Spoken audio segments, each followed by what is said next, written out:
क्या प्रोटेस्ट करना AI impact summit में जाकर ज़रूरी था? जब कॉमनवेल्थ गेम देश में हो रहा था तो ये बीजेपी वाले शर्टलेस प्रोटेस्ट कर रहे थे, तब इनको हमने कौन सी जेल में भेजा था? यूपीए सरकार। अपनी गंदी और नंगी राजनीति का अखाड़ा बना दिया। किसने देश की छवि को खराब किया? सच में कांग्रेस ने देश की छवि का, यूथ कांग्रेस ने देश की छवि को खराब किया? देश की छवि तब खराब होती है कि आज यूएस बोल रहा है कि हमने 30 दिन की परमिशन दे दी है हमारे देश को कि 30 दिन हम तेल ले सकते हैं रशिया से। मुझे समझ नहीं आ रहा देश के प्रधानमंत्री मोदी जी हैं या ट्रंप है। एआई समिट कुछ नहीं था, सिर्फ एक इवेंट था। जिस दिन मोदी जी ऐसे सबका हाथ पकड़ रहे थे और जितने लोग थे विदेशों के वो हैरान हो रहे थे कि क्या करने को बोल रहे हैं। कुछ दिनों पहले एआई इम्पैक्ट समिट जो है वो भारत मंडपम में हुआ था और वो दो कारणों से चर्चा में रहा। एक तो गलगोटिया यूनिवर्सिटी का जो रोबोट का जो डॉग था उसकी वजह से, और दूसरा जो था वो यूथ कांग्रेस का वहाँ पर किया गया प्रदर्शन। इसी मुद्दे पर बात करने के लिए मेरे साथ आज मौजूद है यूथ कांग्रेस के प्रेसिडेंट उदय भानु चीब। सर, स्वागत है आपका द वायर में। धन्यवाद। पहले तो शुरुआत यही से करते हैं कि क्या प्रोटेस्ट करना एआई इम्पैक्ट समिट में जाकर ज़रूरी था? प्रोटेस्ट तो कहीं भी कर सकते हैं, ज़रूरी था कि नहीं था वो एक अलग विषय है, लेकिन हमारा हक है, हम यहाँ कहीं भी देश में एक पीसफुल प्रोटेस्ट कर सकते हैं क्योंकि हम एक लोकतंत्र देश में हैं, एक डेमोक्रेटिक कंट्री में रहते हैं। और बहुत अच्छी शुरुआत आपने की, जिस तरह से कहा कि दो इश्यूज से एआई समिट जो है वो काफ़ी प्रसिद्ध रहा, चर्चाओं में रहा। एक तरफ वो यूनिवर्सिटी है जो चाइना का प्रोडक्ट अपना बताकर दिखा रही है और पूरी दुनिया में ये संदेश दे रही है कि हम लोग जो हैं, हमारी कोई क्रेडिबिलिटी नहीं है, हम झूठ का साथ देते हैं, जिसने सच में कहीं ना कहीं ये बताने की कोशिश की कि हम लोग जो हैं वो क्रेडिबिलिटी में कहीं ना कहीं पीछे हैं। वहाँ देश की छवि खराब नहीं होती जब पूरे देश के लोग, पूरी दुनिया के लोग देखते हैं कि ये इंडिया यूनिवर्सिटी में जो एआई समिट में लगाया है और वो इस यूनिवर्सिटी के जो कैनोपी है, इस यूनिवर्सिटी का जो प्रेजेंटेशन है, वहाँ पे एक फ्रॉड हो रहा है और पूरी दुनिया ये देख रही है, उससे कोई नुकसान नहीं हो रहा। और एक डेमोक्रेटिक कंट्री में, डेमोक्रेटिक प्रोसेस में एक अच्छे से पीसफुल प्रोटेस्ट कर रहे हैं, जो एक उदाहरण देता है कि हमारे देश में एक हेल्दी डेमोक्रेसी है, पूरे देश में ये संदेश देता है। और वो प्रोटेस्ट भी क्यों कर रहे हैं? क्योंकि जिस तरह से देश के किसानों को नुकसान होने वाला है इस यूएस ट्रेड डील से, किसानों के लिए, युवाओं के लिए प्रोटेस्ट करने जा रहे हैं, देश के लिए प्रोटेस्ट कर रहे हैं। उनके ऊपर एफआईआर भी होती है, उनके ऊपर केसेस भी होते हैं, उनको जेल भी होता है, और जो सच में देश की छवि खराब कर रहे हैं उनके ऊपर कुछ नहीं होता। अभी क्या स्टेटस है? कितने लोग थे प्रोटेस्ट में? कितने कांग्रेस कार्यकर्ता थे?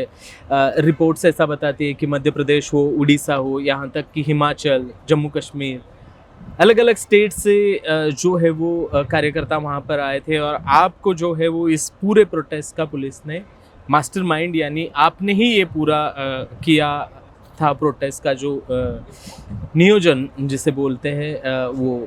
तो अभी बाकी लोगों के क्या हालात है? कहाँ जितने लोग थे जो डिटेन किए हुए थे उसमें से कल तक, यहाँ तक मुझे याद है, 12 लोगों को बेल मिल चुका है और आज 3 लोगों का केस है। अभी मुझे मालूम नहीं उनका ऑर्डर क्या हुआ है, पर इसमें कुछ ज़्यादा रॉकेट साइंस नहीं है। यूथ कांग्रेस का हमेशा ये प्राइमरी काम रहा है, कर्तव्य रहा है, कहीं भी स्टेट गवर्नमेंट जो है हमारे देश के लोगों को दबाने की कोशिश करे या संविधान जो शक्तियाँ देता है, जो ताकत देता है, जो हक देता है, उसको दबाने की कोशिश करे, तो यूथ कांग्रेस उनके लिए खड़ी होती है, उन इश्यूज को उठाती है। और यही काम यूथ कांग्रेस के साथियों ने यहाँ भी किया। जिस तरह से यूएस ट्रेड डील में देश के किसानों के ऊपर बहुत बड़ा नुकसान होने वाला है और स्थिति कहीं यहाँ तक नहीं आ जाए कि कुछ सालों बाद किसान मजबूर हो जाएं अपनी ज़मीनें बेचने के लिए, इस ट्रेड डील के खिलाफ संघर्ष करते हुए हमने ये प्रोटेस्ट किया था। मुझे लगता है पूरा राइट टू प्रोटेस्ट हमारा राइट है, पीसफुल प्रोटेस्ट किया था। इस बात का बतंगड़ बनाना बीजेपी का शौक होगा, लेकिन असली में तो मुझे लगता है देश हित में, देश के लोगों के लिए एक संघर्ष था। मैं देख रहा हूँ आज अभी यहाँ पर भी यूथ कांग्रेस के ऑफिस में भी अभी भी प्रोटेस्ट चल रहा है, सत्याग्रह चल रहा है। लेकिन जिस तरह से आपने एआई समिट का मतलब वहाँ पर जाकर प्रोटेस्ट किया? कुछ लोगों ने आपको, अपोजिशन पार्टीज़ हो या कई मीडिया चैनल्स ने, जिसको गोदी मीडिया कहा जाता है, उन्होंने आपको देश विरोधी तक कहा। इवन प्राइम मिनिस्टर ने भी अपने एक स्पीच में कहा कि कांग्रेस की गंदी राजनीति ने देश की छवि को खराब कर दिया है।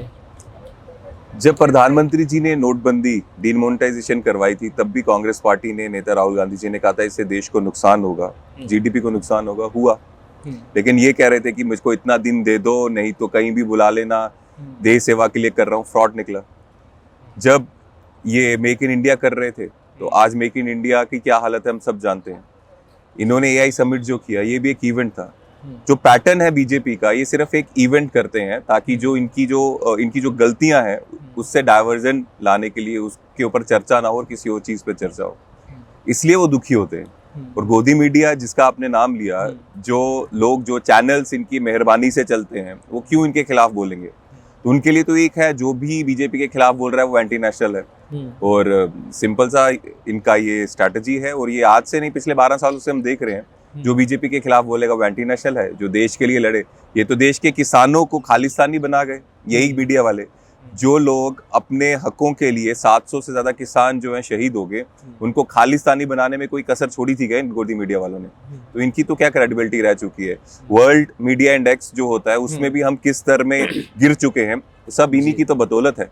जी, पिछले 10 सालों में आपने डेमोक्रेसी का जिक्र किया। पिछले 10-11 सालों में डेमोक्रेटिक राइट्स जो है वो इंडिया में आबाद है, किस तरह से देखते हैं? आपने पहले भी जिक्र किया कि प्रोटेस्ट हम कहीं पे भी कर सकते हैं, लेकिन प्रोटेस्ट करने के लिए पास में जंतर मंतर की जगह है जहाँ पर गवर्नमेंट ने दिए है कि आप वहाँ पर आके प्रोटेस्ट करो। एआई समिट में ही क्यों? मतलब ऐसे ही लोग बोल रहे हैं कि वहाँ पर आपको जानबूझकर आप गए, एआई समिट में गए, ताकि जो वर्ल्ड, जो देश के साथ साथ पूरे विश्व भर से वहाँ पर नेता आए थे, कंपनियाँ आई थी, एक चर्चा में रहेगा ये विषय जाके, और जानबूझ के वहाँ पर शर्ट उतारे, शर्टलेस प्रोटेस्ट। जब कॉमनवेल्थ गेम देश में हो रहा था, तो ये बीजेपी वाले शर्टलेस प्रोटेस्ट कर रहे थे, तब इनको हमने कौन सी जेल में भेजा था? यूपीए सरकार ने।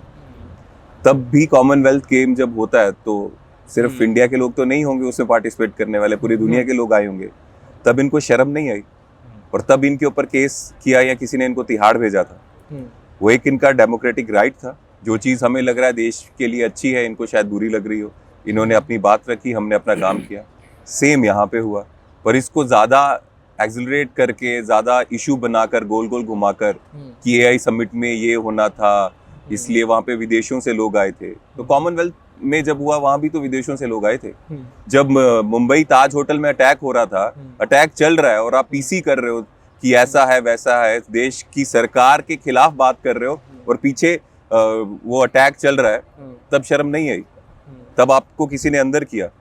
लेकिन हम डेमोक्रेसी पे बिलीव करते हैं। हमारी यूपीए सरकार थी, या जब भी कांग्रेस की सरकार हो, जो भी डेमोक्रेटिक प्रोसेस में पीसफुली या अपनी बात रखो, उसको रखने का हक ये देश का संविधान देता है, और उसकी सुरक्षा करना हर एक सरकार का कर्तव्य है, जिसमें बीजेपी वाले हमेशा पीछे रहते हैं। मेरे सवाल का जवाब नहीं दिया आपने कि प्रधानमंत्री ने अपने भाषण में कहा कि कांग्रेस वालों ने जो गंदी राजनीति ने देश की छवि को खराब किया है। क्या कहेंगे आप, किसने देश की छवि को खराब किया? सच में कांग्रेस ने देश की छवि का, यूथ कांग्रेस ने देश की छवि को खराब किया है? देश की छवि इससे खराब होती है कि हम एक पीसफुल प्रोटेस्ट करें, या देश की छवि उससे खराब होती है कि जब एस्पिन फाइल्स में देश के प्रधानमंत्री, मंत्रियों का नाम आए।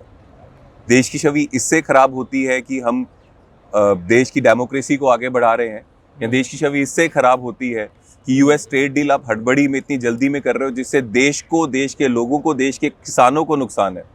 आपकी कुछ वीकनेसेस हो सकती हैं, आपकी कुछ मजबूरियां हो सकती हैं, लेकिन उस मजबूरियों के कारण देश के लोगों को नुकसान होगा, और आपको लगता है कि हम आवाज भी नहीं उठाएंगे, तो ये गलतफहमी में है। देश की छवि तब खराब होती है कि आज यूएस बोल रहा है कि हमने 30 दिन की परमिशन दे दी है हमारे देश को, कि 30 दिन हम तेल ले सकते हैं रशिया से। मुझे समझ नहीं आ रहा देश के प्रधानमंत्री मोदी जी हैं या ट्रंप है।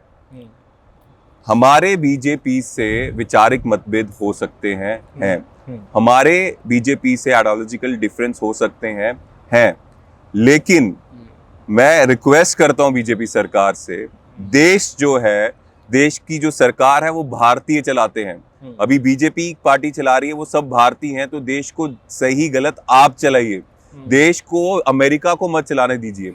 ट्रम्प डिसाइड करेगा कि हम 30 दिन के लिए तेल रशिया से लेंगे, क्या हम गुलाम हैं? हम ट्रम्प के गुलाम हैं? कैसे हमें आदेश कर सकता है? तो इस पे बात क्यों नहीं हो रही? देश शर्मसार तब होता है कि जब वो डिक्टेटरशिप वो हमारी बार बार अटैक कर रहा है और हम चुप हैं। क्या सच में उदय बहन शीप जो है वो इस प्रोटेस्ट के मास्टरमाइंड है? देखिए, कोई भी प्रोटेस्ट जो देश के किसानों को बचाने के लिए होगा, उसमें जितना भी योगदान, चाहे उदय चिप का हो, चाहे जितने भी यूथ कांग्रेस के साथी हो, ये हमारे लिए सौभाग्य होगा। मास्टरमाइंड कोई ये इसमें कुछ कुछ डिफरेंट नहीं था। लोग गए, यूथ कांग्रेस साथी गए, अपनी शर्ट उतारकर पीएम इज कंप्रोमाइज के नारे लगाए। कुछ आउट ऑफ द वे कुछ चीज ने, एक सिंपल प्रोटेस्ट था जिसको बहुत ज्यादा हाईलाइट बीजेपी ने किया, तो उनकी सोच है। कहाँ से प्रोटेस्ट में कार्यकर्ता आए थे? किस किस राज्य से आए थे? यूएस, हमारे आईवाईसी के काफी लोग थे, वो आते हैं। कहाँ से आए थे? मेरे ख्याल से यूपी से थे, तेलंगाना से थे, वो काफी स्टेट से थे। पर उनको हैरानी ये हो रही है कि यहाँ से क्यों आए। जब भी कोई प्रोटेस्ट होता है पूरे देश से लोग आते हैं। 10 तारीख को जब हुआ था पीएम इज कंप्रोमाइज, तब भी आए थे। अब हम फिर से करेंगे, जब संसद शुरू होगा तब भी आएंगे। अभी भी प्रोटेस्ट चल रहा है, क्या मांगे है आपकी? हमारी मांग सेम एक ही मांग है कि ये जो यूएस ट्रेड डील हुई है, ये देश हित में नहीं है, देश के किसानों के खिलाफ है। और जब देश के किसानों को खत्म करने की कोशिश बीजेपी सरकार करेगी, तो यूथ कांग्रेस राहुल जी के नेतृत्व में इसका विरोध करेगी। और ये पहली बार नहीं है कि बीजेपी सरकार ने किसानों के खिलाफ कोई ऐसी योजना लाने की कोशिश की है। पहले भी 3 काले कानून लाए हैं, उसको हटाने के लिए कितने किसान शहीद हो गए। तो ये इनकी एक पैटर्न है कि किसानों के विरोध वाली सरकार है बीजेपी सरकार। कैपिटलिस्ट आइडियोलॉजी वाली, माइंडसेट वाली सरकार है, जो 1-2 जो फंडर्स इनके हैं, जिनसे पैसा लेके ये अपना राजनीतिक फायदा उठाते हैं। तो इसके खिलाफ हम प्रोटेस्ट कर रहे हैं। अभी मैं बाहर से आ रहा था, जब भी आ रहा था तब भी बाहर अभी आरपीएफ है, पुलिस है, दिल्ली पुलिस के जवान हैं। जिस दिन आपको अरेस्ट हुआ था उस दिन भी पूरा ये एरिया जो है वो कॉर्डन ऑफ था। मैं जर्नलिस्ट हूँ तो दिल्ली घूमता रहता हूँ। अभी बाहर भी पुलिस प्रोटेक्शन है।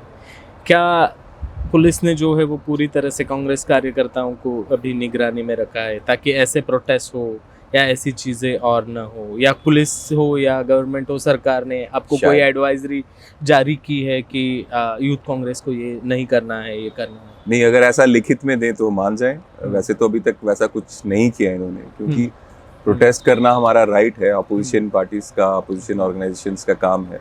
एआई समिट के बारे में क्या कहेंगे आप? एआई समिट कुछ नहीं था, सिर्फ एक इवेंट था। जिस दिन मोदी जी ऐसे सबका हाथ पकड़ रहे थे और जितने लोग थे विदेशों के, वो हैरान हो रहे थे कि क्या करने को बोल रहे हैं, उससे पता चल गया वो एक इवेंट था उनके पीआर के लिए। एआई समिट से कितना फायदा देश को हुआ है, जरा हमें पता चल जाए तो हम बताएं।